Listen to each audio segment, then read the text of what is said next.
Westley hits double ton as Essex take charge in Chelmsford. Essex had got themselves off to a steady start in Chelmsford, led by Tom Westley, who had played his way to 84 and helped take the total to 207 for 3, despite the loss of big names like Sir Alistair Cook and England new boy Dan Lawrence. While neither they or Worcestershire had really taken control of the game, the pairs headed into day 2, hoping the second new ball could help them get more of a foothold in the match. But Westley's fine work continued in the morning of day 2.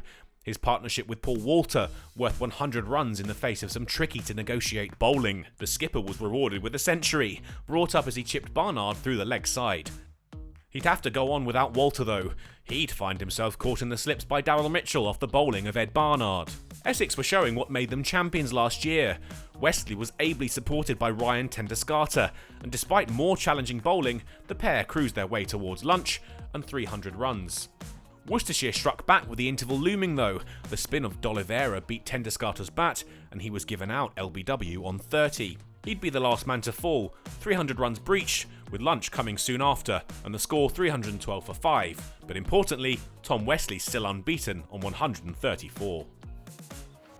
Westley kept going after the restart. A clip through the leg side of D'Oliveira took him to 150 off 314 deliveries. His partnership with Adam Wheater was worth 50 runs shortly after the side breached 350. Essex were really starting to dominate.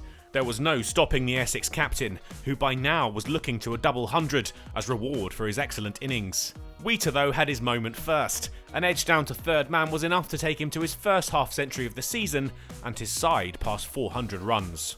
And Westley's moment came as the session wound towards tea. Joe Leach was punched through the offside for another 4, and the Essex captain had played his way to an excellent 200-run knock. The pair reached tea with a score 439 for 5, and the home side in total control. Essex's total was soon past 450 when the game restarted, but Westley's long innings would be brought to an end at the hands of D'Oliveira, out for 213. Simon Harmer could only stick around for 1 run and 4 balls before Charlie Morris had him trapped in front. Ben Allison showed intent with boundaries, but Morris fought back after being punished for 4.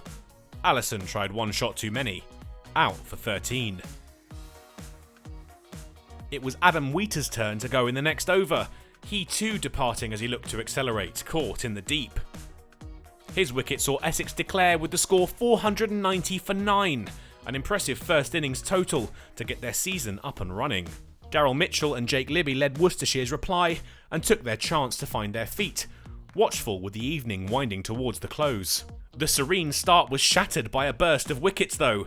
Mitchell left one he should have played to depart for 16. Then 3 balls later Cook had his second. Tom fell this time the man to go without scoring. He'd found a groove and combined with skipper Westley to send Gareth Roderick back to the pavilion for a first ball duck. The day was brought to a close 4 overs later, with Worcestershire on the ropes at 43 for 3, trailing their hosts by 447.